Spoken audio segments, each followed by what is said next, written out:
ನಮಸ್ಕಾರ ವೀಕ್ಷಕರೇ, ಮತ್ತೊಂದು ಹೊಸ ಮಾಹಿತಿಯೊಂದಿಗೆ ತಮಗೆಲ್ಲರಿಗೂ ಸರ್ವಜ್ಞಾನ ಫಾರ್ ಯು ಯೂಟ್ಯೂಬ್ ಚಾನಲ್ಗೆ ಸ್ವಾಗತ.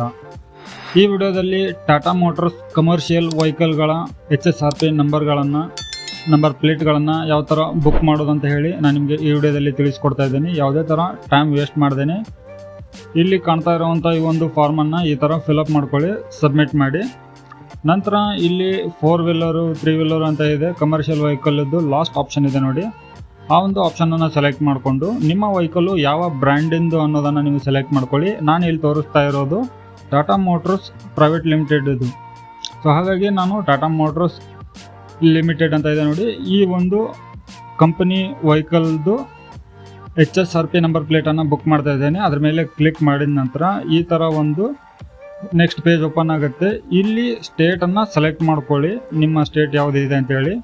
ಇಲ್ಲಿ ಪ್ಲೇಸ್ ಆರ್ಡರ್ ಮೇಲೆ ಕ್ಲಿಕ್ ಮಾಡಿದ ನಂತರ ಇಲ್ಲಿ ನ್ಯೂ ಆರ್ಡರ್ ಅಂತ ಇದೆ ನೋಡಿ, ಅದ್ರ ಮೇಲೆ ಕ್ಲಿಕ್ ಮಾಡಿ ಇಲ್ಲಿ ಕಾಣ್ತಾ ಇರುವಂಥ ಈ ಒಂದು ಫಾರ್ಮನ್ನು ನೀವು ಫಿಲಪ್ ಮಾಡ್ಕೊಳ್ಳಿ. Vehicle registration number, engine number, chassis number ಎಲ್ಲ ಹಾಕಿಬಿಟ್ಟು ಗೆಟ್ ಡೇಟಾ ಮೇಲೆ ಕ್ಲಿಕ್ ಮಾಡಿದರೆ ಇಲ್ಲಿ ಒಂದು ನೋಟಿಫಿಕೇಶನ್ ಬಂದಿದೆ ನೋಡಿ ವೀಕ್ಷಕರೇ. ಇಲ್ಲಿ ಒಂದು ನಂಬರು, ಒಂದು ಡಿಜಿಟ್, ಒಂದು ಕ್ಯಾರೆಕ್ಟರ್ ಮಿಸ್ ಮ್ಯಾಚ್ ಆದರೂ ಕೂಡ, ಅಂದರೆ ರಾಂಗ್ ಎಂಟ್ರಿ ಮಾಡದೇ ಇದ್ದರೂ ಅಥವಾ ಒಂದು ನಂಬರ್ ಕಡಿಮೆ ಹಾಕಿದರೂ ಕೂಡ ಇಲ್ಲಿ ನೆಕ್ಸ್ಟ್ ಗೆಟ್ ಡೇಟಾ ಫಿಲಪ್ ಕರೆಕ್ಟಾಗಿ ಬರೋದಿಲ್ಲ. ಒಂದು ನಂಬರ್ ಕರೆಕ್ಟ್ ಆಗದೇ ಇದ್ದರೂ ನೆಕ್ಸ್ಟ್ ಪೇಜ್ ಈ ಥರ ಬರೋದಿಲ್ಲ. ಸೊ ಹಾಗಾಗಿ ಅದನ್ನು ಕರೆಕ್ಟಾಗಿ ಮಾಡ್ಕೊಂಬಿಟ್ಟು ಇಲ್ಲಿ ನೋಡಿ ಡೀಟೇಲ್ ಕಾಣ್ತಾ ಇದೆ, ಇಲ್ಲಿ ನಿಮ್ಮ ವೆಹಿಕಲ್ದು ಡೀಟೇಲ್ ಎಲ್ಲ ಓಪನ್ ಆಗುತ್ತೆ. ನೆಕ್ಸ್ಟ್ ಮೇಲೆ ಕ್ಲಿಕ್ ಮಾಡ್ಕೊಳ್ಳಿ. ಇದು ನೆಕ್ಸ್ಟ್ ಕ್ಲಿಕ್ ಮಾಡಿದ ನಂತರ ಇಲ್ಲಿ ಮ್ಯಾನುಫ್ಯಾಕ್ಚರರ್ ಯಾವುದಿದೆ ನೋಡಿ, ಟಾಟಾ ಕಮರ್ಷಿಯಲ್ ವೆಹಿಕಲ್ ಅಥವಾ ಪ್ಯಾಸೆಂಜರ್ ಅಂತ ಅದನ್ನು ಸೆಲೆಕ್ಟ್ ಮಾಡ್ಕೊಳ್ಳಿ. ನಾನು ಇಲ್ಲಿ ಕಮರ್ಷಿಯಲ್ ವೆಹಿಕಲ್ದು ಸೆಲೆಕ್ಟ್ ಮಾಡ್ತಾ ಇದ್ದೀನಿ. ನಂತರ ಇಲ್ಲಿ ಟೈಪ್ 1 ಅಂತೇಳಿ ಸೆಲೆಕ್ಟ್ ಮಾಡ್ತಾ ಇದ್ದೀನಿ ನಾನು. ಈ ಟಾಟಾ ಮೋಟರ್ಸ್ HSRP ನಂಬರ್ ಪ್ಲೇಟನ್ನು ನಾನು ಬುಕ್ ಮಾಡಬೇಕಂತಂದರೆ ಇಲ್ಲಿ ಟೈಪ್ 1 ಅಂತ ಇದೆ ನೋಡಿ, ಅದನ್ನು ಸೆಲೆಕ್ಟ್ ಮಾಡ್ತಾ ಇದ್ದೀನಿ. ಇದರ ನಂತರ ಇಲ್ಲಿ ನೋಡಿ ಅವರ ಒಂದು ಫೀಸು ಇಷ್ಟಾಗುತ್ತೆ, 696.20 ಪೈಸೆ ಆಗುತ್ತೆ. ಅವರ ಒಂದು HSRP number plate front to back ಈ ಥರ ಕಾಣುತ್ತೆ. ಸೊ ಇಲ್ಲಿ ನೆಕ್ಸ್ಟ್ ಕ್ಲಿಕ್ ಮಾಡಿದ ನಂತರ ಅಲ್ಲಿ ಅವರ ಮತ್ತೆ ಒಂದು ನೆಕ್ಸ್ಟ್ ಪೇಜ್ ಓಪನ್ ಆಗುತ್ತೆ. ಅಲ್ಲಿ ಸ್ಟೇಟು ಮತ್ತು ಡಿಸ್ಟಿಕನ್ನು ಸೆಲೆಕ್ಟ್ ಮಾಡ್ಕೊಳ್ಳಿ.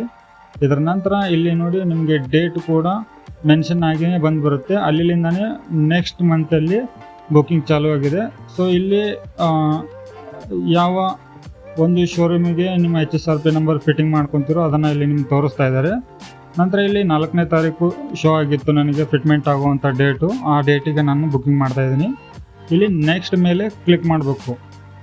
ನೆಕ್ಸ್ಟ್ ಮೇಲೆ ಕ್ಲಿಕ್ ಮಾಡಿದ ನಂತರ ನಿಮಗೆ ಇಲ್ಲಿ ಬಿಲ್ಲಿಂಗ್ ಅಡ್ರೆಸ್ಸು, ನೀವು ಯಾವ ಪ್ಲೇಸಲ್ಲಿ ಇರ್ತೀರೋ ಆ ಒಂದು ಪ್ಲೇಸಿಂದು ಅಡ್ರೆಸ್ಸನ್ನು ನೀವು ಇಲ್ಲಿ ಫಿಲಪ್ ಮಾಡ್ಕೋಬೇಕಾಗತ್ತೆ. ಫಿಲಪ್ ಮಾಡ್ಕೊಂಡ ನಂತರ ಒಂದು ಸತಿ ಚೆಕ್ ಮಾಡ್ಕೊಳ್ಳಿ. ಚೆಕ್ ಮಾಡ್ಕೊಂಡ ನಂತರ ನೆಕ್ಸ್ಟ್ ಮೇಲೆ ಕ್ಲಿಕ್ ಮಾಡ್ಕೊಳ್ಳಿ.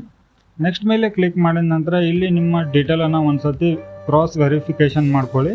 ಅದರ ನಂತರ ಇಲ್ಲಿ ಕಾಣ್ತಾ ಇರೋವಂಥ ಒಂದು ಡಿಕ್ಲರೇಷನ್ ಚೆಕ್ ಮಾರ್ಕನ್ನು ಹಾಕಿಬಿಟ್ಟು ಗೆಟ್ OTP ಮೇಲೆ ಕ್ಲಿಕ್ ಮಾಡಿ. ನೀವು ಯಾವ ನಂಬರ್ ಕೊಟ್ಟಿರ್ತೀರೋ ರಿಜಿಸ್ಟ್ರೇಷನಿಗೆ ಅಥವಾ ಇಲ್ಲಿ ರೆಫರೆನ್ಸಿಗೆ ಯಾವ ನಂಬರ್ ಹಾಕಿರ್ತೀರೋ ಅದೇ ನಂಬರಿಗೆ OTP ಬಂದಿರುತ್ತೆ. ನಂಬರ್ನ ಹಾಕಿಬಿಟ್ಟು ಪೇಮೆಂಟ್ ಮೇಲೆ ಕ್ಲಿಕ್ ಮಾಡ್ಕೊಳ್ಳಿ. ಇಲ್ಲಿ ನಿಮಗೆ ಬೇಕಾದಷ್ಟು ಆಪ್ಷನ್ಗಳಿದ್ದಾವೆ, credit card, debit card, UPI, net banking ಯಾವುದಿದೆಯೋ ಅದನ್ನು ಹಾಕಿಬಿಟ್ಟು ನಾನು ಇಲ್ಲಿ ಪೇಮೆಂಟ್ UPI ID-ಯಿಂದ ನಾನು ಮಾಡ್ತಾಯಿದ್ದೀನಿ. ಸೊ ಹಾಗಾಗಿ UPI ID-ಯನ್ನು ಹಾಕಿದ್ದೀನಿ. ಇಲ್ಲಿ ನೋಡಿ 696 ರುಪೀಸು ಪೇಮೆಂಟ್ ಮಾಡಬೇಕು. ಇವಾಗ ನನ್ನ ಫೋನ್ಪೇಯಿಂದ ನಾನು ಇವಾಗ ಅಮೌಂಟನ್ನು ಪೇ ಮಾಡ್ತಾಯಿದ್ದೀನಿ. ಪೇ ಮಾಡಿದ ನಂತರ ಇಲ್ಲಿ ಕಾಣ್ತಾ ಇರೋವಂಥ ಅಥವಾ ಇಲ್ಲಿ ಒಂದು ಸೆಕ್ಯೂರಿಟಿ ಪರ್ಪಸ್ಸಿಗೆ ಅಂತೇಳಿ ಇಲ್ಲಿ ಒಂದು ಸರ್ಕಲ್ ಆಗ್ತಾಯಿದೆ ನೋಡಿ, ಅದು ಪೇಜು ಬ್ಯಾಕ್ ಹೋಗುತ್ತೆ, ಸರಿನಾ? ಇಲ್ಲಿ ನೋಡಿ ಇವಾಗ ಪೇಮೆಂಟ್ ಸಕ್ಸಸ್ಫುಲ್ ಆಗಿದೆ. ಇಲ್ಲಿ ಗೋ ಟು ಡ್ಯಾಶ್ಬೋರ್ಡ್ ಮೇಲೆ ಕ್ಲಿಕ್ ಮಾಡ್ಕೊಳ್ಳಿ. ಇಲ್ಲಿ ನೋಡಿ ವ್ಯೂ ಆರ್ಡರ್ ಸಮರಿ ಅಂತ ಇದೆ, ಅದ್ರ ಮೇಲೆ ಕ್ಲಿಕ್ ಮಾಡ್ಕೊಂಡ್ರೆ ಇಲ್ಲಿ ಡೌನ್ಲೋಡ್ ಮೆಮೊರಿ ರಿಸಿಪ್ಟ್ ಅಂತ ಇದೆ, ಅದ್ರ ಮೇಲೆ ಕ್ಲಿಕ್ ಮಾಡ್ಕೊಳ್ಳಿ. ಇಲ್ಲಿ ನೀವು ಇವಾಗ ನಿಮ್ಮ HSRP ನಂಬರ್ ಪ್ಲೇಟು ಅಪ್ಲೈ ಮಾಡಿರೋದಕ್ಕೆ ಇದೊಂದು ರಿಸಿಪ್ಟ್ ಡೌನ್ಲೋಡ್ ಆಗಿರುತ್ತೆ. ಇದರಲ್ಲಿ ಶೋರೂಮದ್ದು ಡೀಟೇಲ್ ಎಲ್ಲ ಇರುತ್ತೆ. ಇದನ್ನು ನೀವು ಒಂದು ಹಾರ್ಡ್ ಕಾಪಿ ಪ್ರಿಂಟೌಟ್ ತೊಗೊಂಡ್ಬಿಟ್ಟು ನೀವು ಶೋರೂಮ್ಗೆ ಹೋಗಿ ಇದನ್ನು ಕೊಟ್ಟರೆ ನಿಮಗೆ HSRP ನಂಬರ್ ಪ್ಲೇಟನ್ನು ಅವರೇ ಫಿಟ್ ಮಾಡ್ತಾರೆ.